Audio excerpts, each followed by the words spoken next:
Welcome, Sam. So, one of the questions that I wanted to ask starting off is, can you tell us a little bit about Lafayette County and the veterans you serve there? In 2018, when I first took over, Lafayette County, by the census data, had roughly 960 veterans. Today, I estimate that being down to about 850 to 870. So in the last couple of years, with the funerals that I come across and the deaths of veterans, we've probably lost 100 veterans in the area. Obviously, we've probably brought in some, especially in the last couple of months. We've had a lot of younger veterans move out of Dane County into the more rural areas, probably just because of what is happening. So I picked up probably in the last 6 months, 10 veterans from the GWAT area, which is the Global War on Terror. That's the Iraq, Afghanistan time frame. Besides that, I think that's my county's pretty rural based. So the major income and is from agriculture, and the second biggest one, surprisingly, is UTVs and UTV trails and tourism. So that's kind of like that's my county. We have three major cities. We're probably one of the lower population bases in the state. Because of that, I'm by myself. I don't have an assistant. I'm pretty much do everything. I do the VA disabilities, the pensions, all the way down to grave markers. So I'm pretty much a jack of all trades in this county, but not a subject matter expert on anything. The local counties, such as Greene County, they're one of my go-tos for mentorship. So when I got here, we had Clayton and Chris over there. When I have a question, I usually call them up, and they've usually experienced a problem that I have, so they kind of guide me through that system. So other than that, I work closely with Southwest Wisconsin, the CVSO Association, and we all work together as a pretty nice team. So if anybody has any questions or problems, I can reach out to one of those guys to help me out.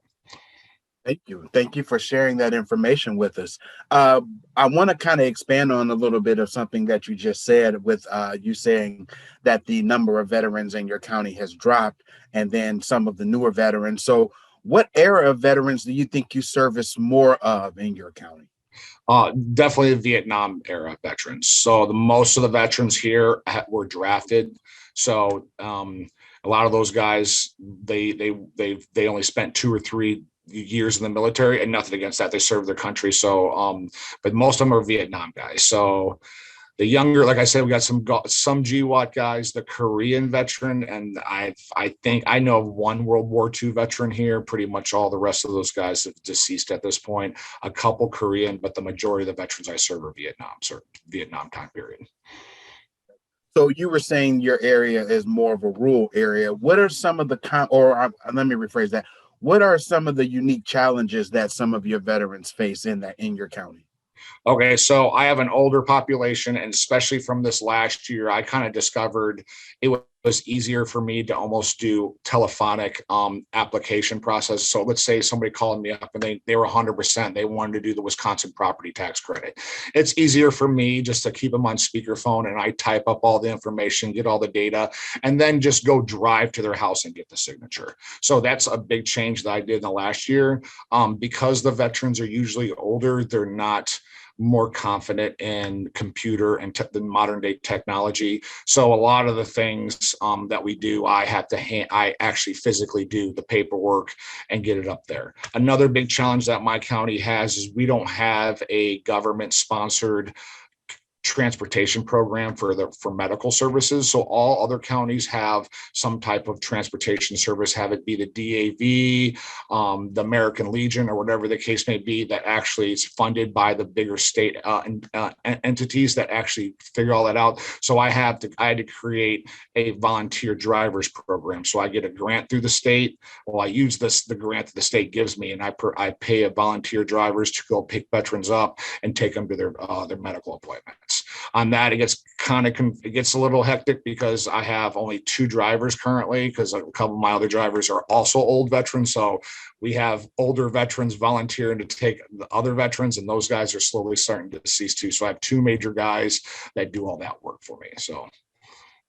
Well, one thing that kind of was actually interesting when I kind of read up on you, that you spent over 20 years in the service in both active and reservist. What made you, and you became the CVSO soon after you ended your active duty. What made you want to become a CVO?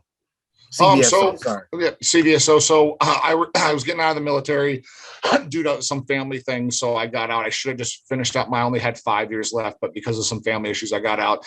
And I was kind of looking at the Wisconsin Department of Veteran Affairs when I got out. I kind of had I knew some people around there, some family friends. And then when I got out, that kind of fell through. And when I was transitioning out of the military, I already had money saved from deployment. So I bought a house. I had all things set. And then for 6 months, I was interviewing for jobs and I wasn't getting anything. And then this opened up and I was like, hey, once I'm really good. When I talk to some veterans around here, especially the Vietnam guys, they have like more of a dark humor. So like when I talk to them, we really hit it off with the local guys, and the veteran committee here also liked my kind of style. So it kind of just fell into my lap. So I was looking for jobs at the time. I was interviewing for jobs in Dane County because obviously that's where the majorities of the jobs are coming from. But this job opened up. The guy before me retired. The people here in Lafayette County liked me, so it kind of just worked out. And since then, I really enjoy it. I'm one of the lower paid CVSOs in the state, but the work environment really I really like it. I like the people. My Lafayette County allows me to come and go as long as the veterans are saying good things about me and I can complete my work. So I overall like the environment. It sounds like you, with your one-on-one approach, with you kind of walking some of the older veterans through some of the processes and things of that nature, it kind of gives it more of a personal feel of the kind, with you interacting with the veterans. And I'm pretty sure you guys probably on a first name basis over there, correct? Yes, sir. Yep. I mean, I have guys that just come over and I'm sometimes like their psychologists. I mean, I got one veteran who comes into my office once a week and I know he has a lot on his table and he just talks for about an hour. He feels great and goes back to his normal thing. And I really enjoy that. So, and it's in these small communities, reputation for somebody that gets passed along pretty quickly. So, the CVSO before me, there was a lot of veterans who there wasn't a connection there that were going to other counties, you know what I mean? And so I've slowly brought back a reputation with the office where more veterans from our county are coming to visit me. So that's a good sign.